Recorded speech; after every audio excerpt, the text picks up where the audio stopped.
현장에서 답이 결정이 됩니다. 수정을 높임으로써 국가 경제 발전에 이가지 하기위해서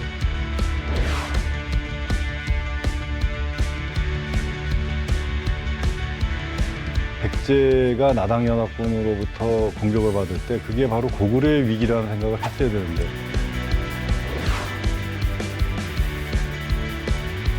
조선이라는 나라는 출발서부터 스스로 손발을 묶어서 스스로 난쟁이가 되고자 한 나라거든요. 결국은 그 진영 논리만 남는 거죠. 우리 편이다, 아니다만 남는.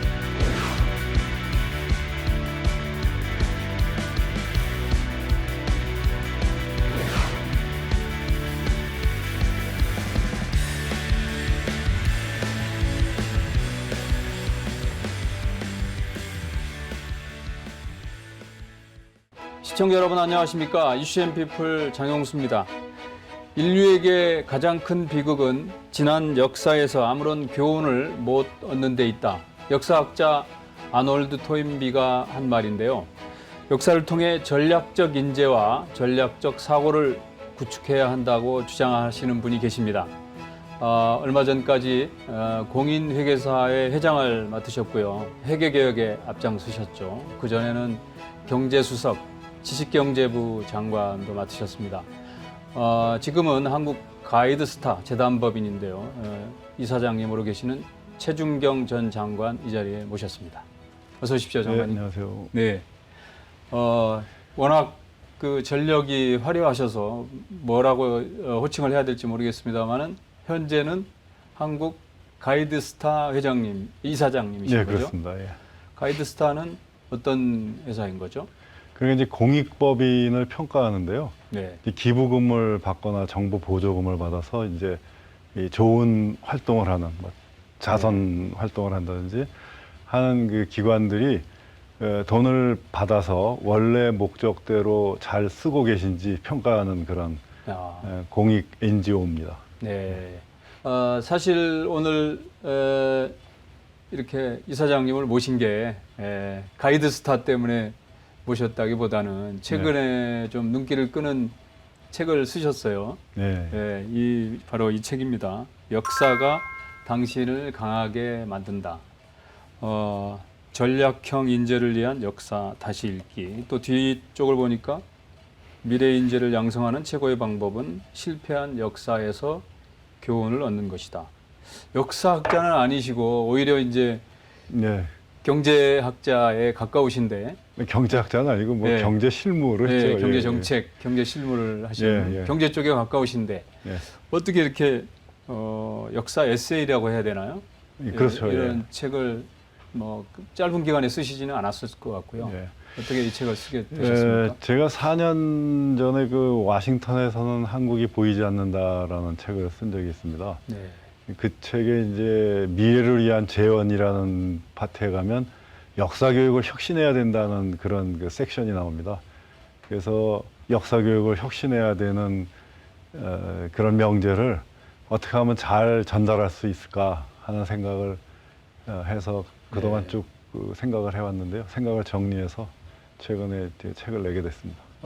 지금 책은 이렇게 뭐 출간한 거는 이게 세 번째 예, 책이신 그렇습니다. 거죠? 세 번째 책입니다. 네. 아까 두 번째 그리고 첫 번째는 첫 번째 책은 이제 우리나라의 경제 발전 역사 그다음에 전략은 저는 뭐 개인적으로 인류 문화유산으로 보존해야 된다고 생각을 합니다. 네. 아시다시피 그 가장 가난한 농업 국가에서 불과 한 30년 만에 세계 10대 산업 대국이 됐지 않습니까?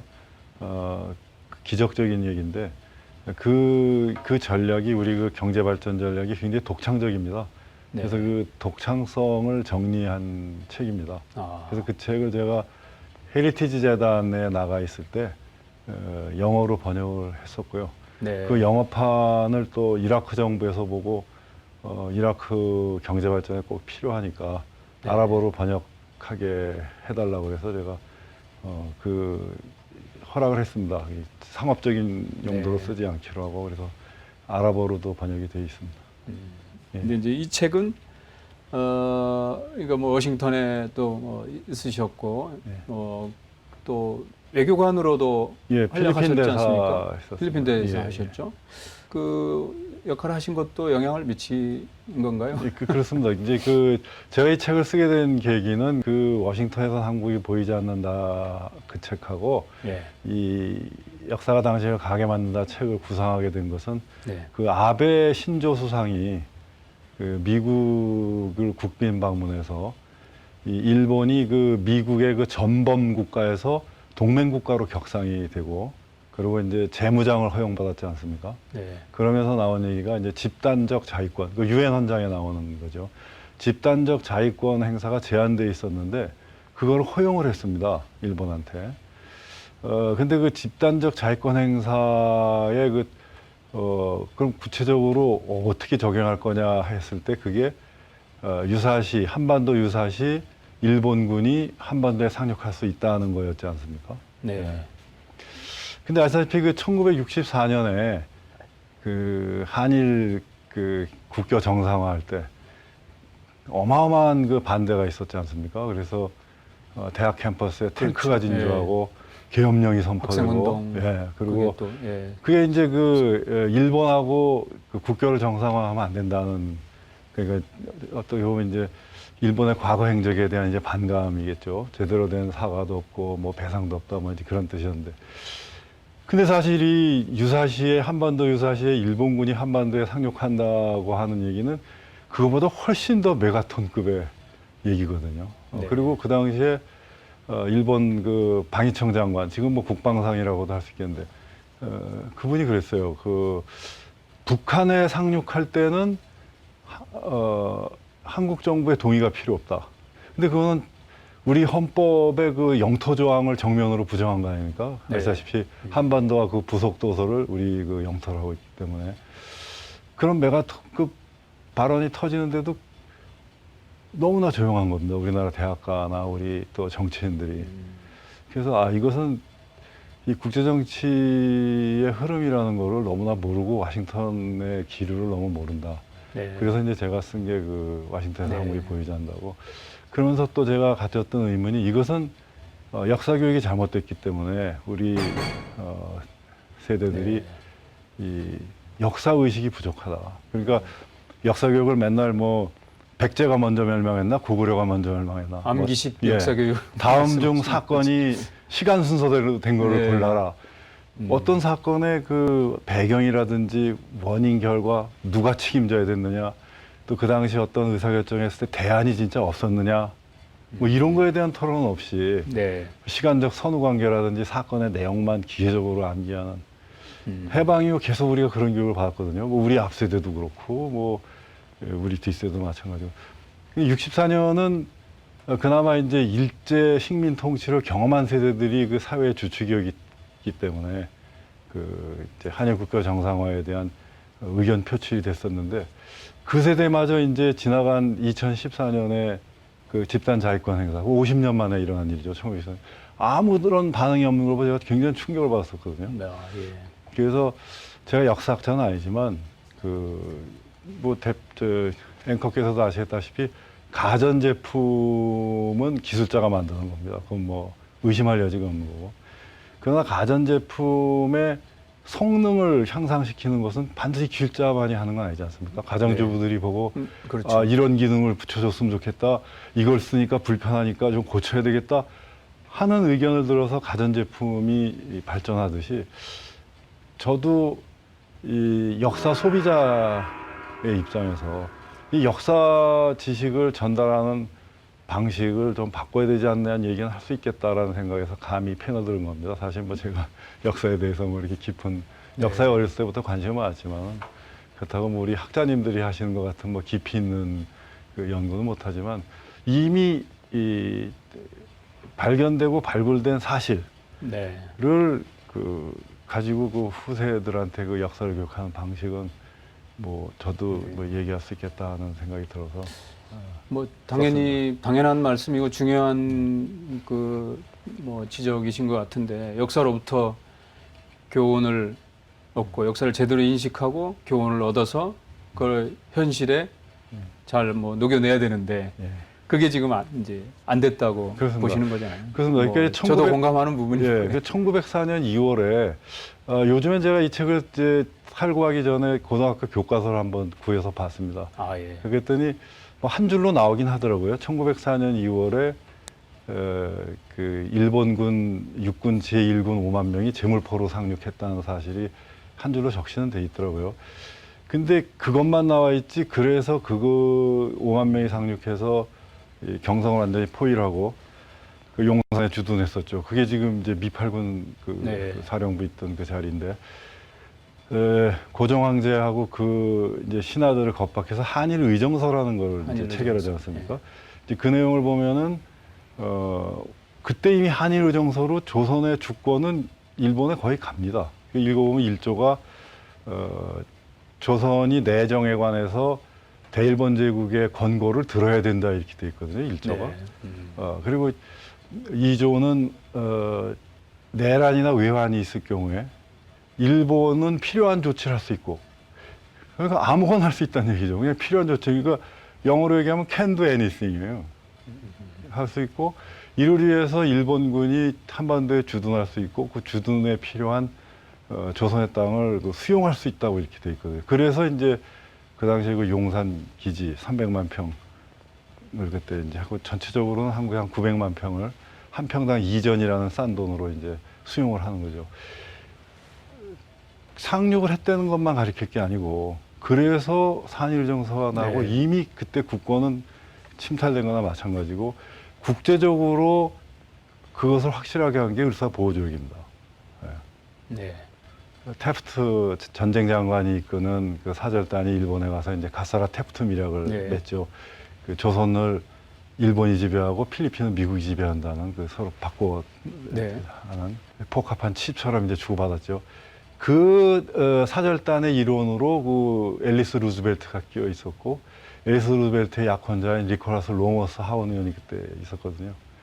근데 이제 그때도 이제 코리아 패스죠. 그러니까 코리아 패싱이죠. 일본에 가서 가사라 테프트 밀약 맺고 중국 들렸다, 필리핀 들렸다 이제 가려고 그랬는데, 앨리스 루즈벨트가 이제 신혼여행인데 네. 여기까지 와서 조선도 보자 그래서 이제 앨리스 루즈벨트하고 그 니콜라스 로머스 의원이 들어왔습니다, 조선에.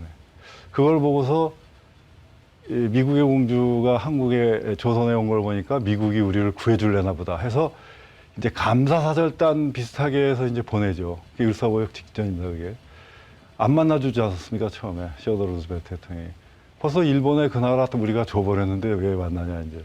근데 한일의정서를 생각한 거죠, 루즈벨트 대통령은. 그게 굴욕적인 우리 역사의 한 페이지인데. 그렇습니다. 그런데 예. 전혀 안 가르치고, 예. 그런 건 전혀 안 가르치고, 뭐 5만 명이 상륙했었다. 뭐 그리고 을사보호조약이 있었다.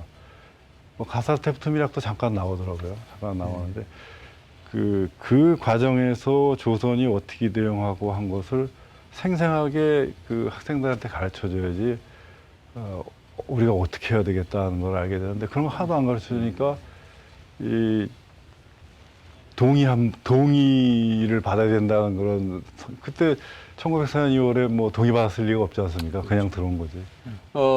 그런 그 18개 역사적 사례를 토대로 그 책을 집필을 하셨던데, 네.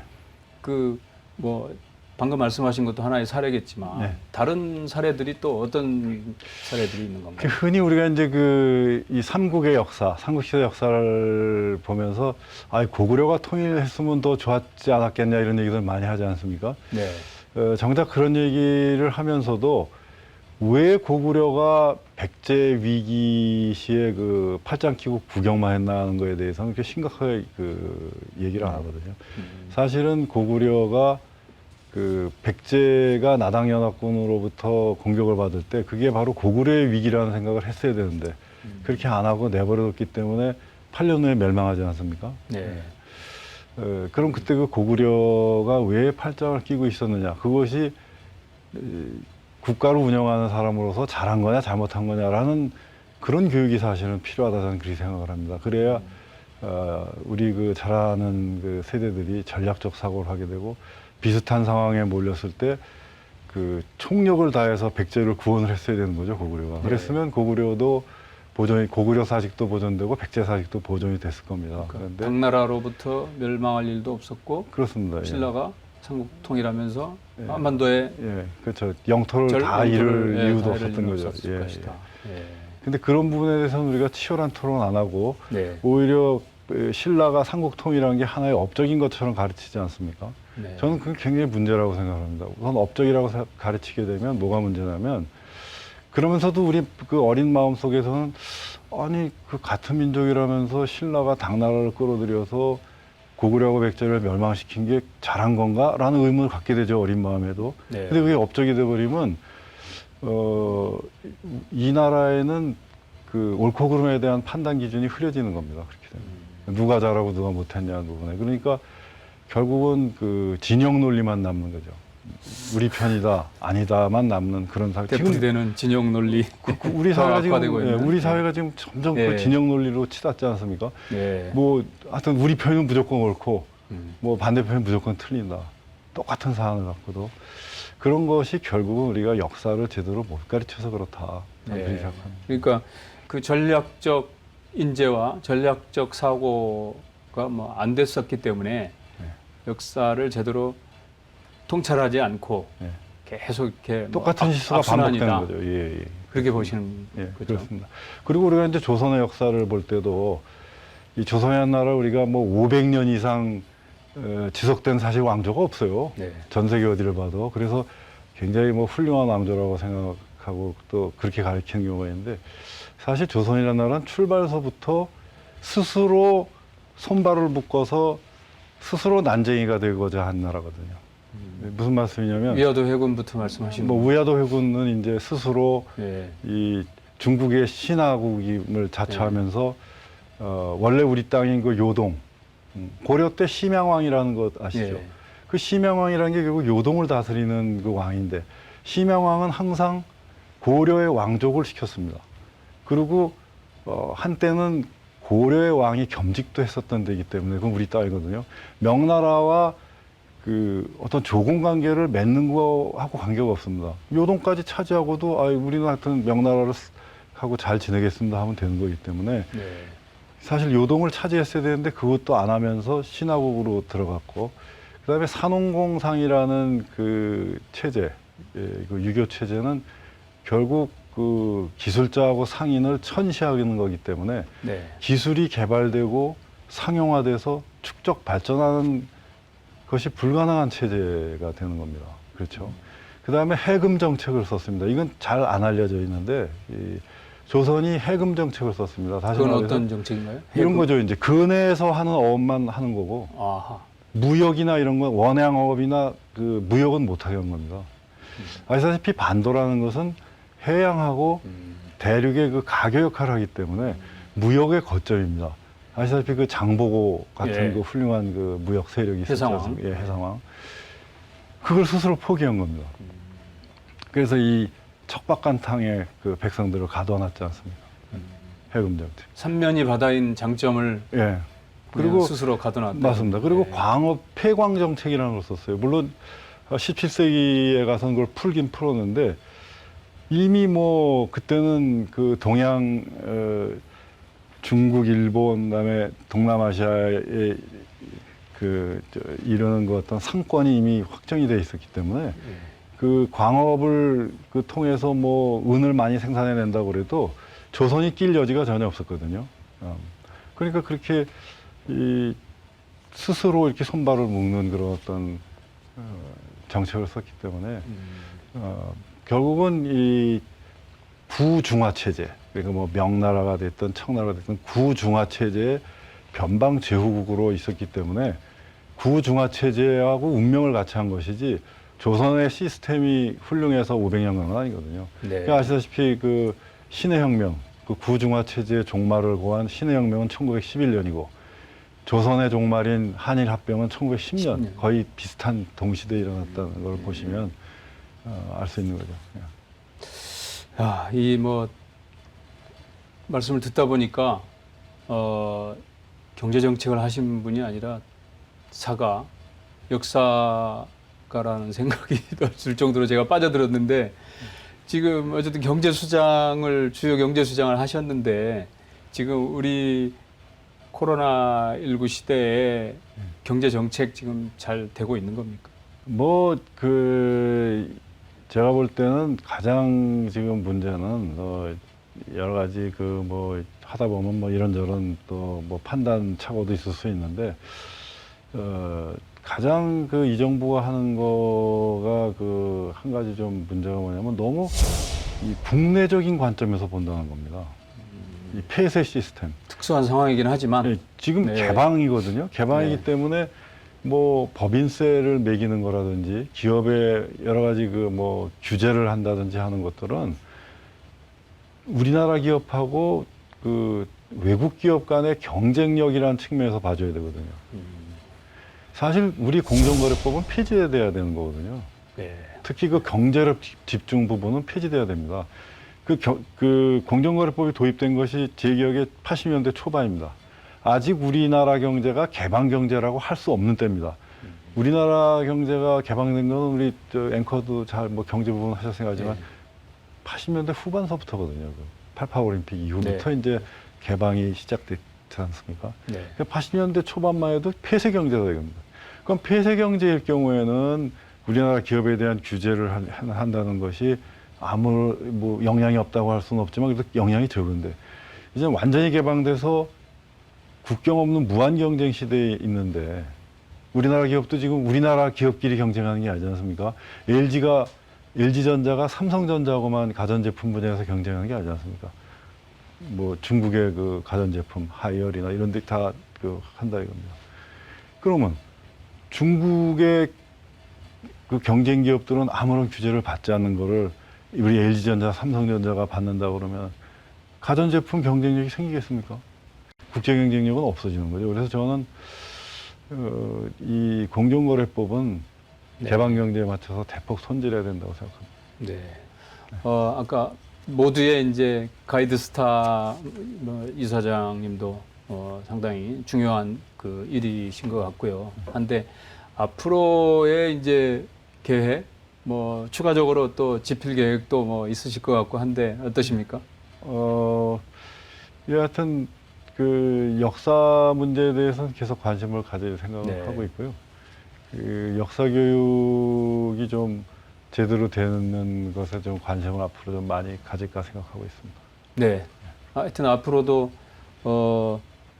당연히 그동안의 뭐 경륜과 경험을 통해서 뭐 책으로든 활동으로든 계속 역할을 해주시기 바랍니다. 네. 오늘 이렇게 나와주셔서 감사합니다. 감사합니다. 네. 네.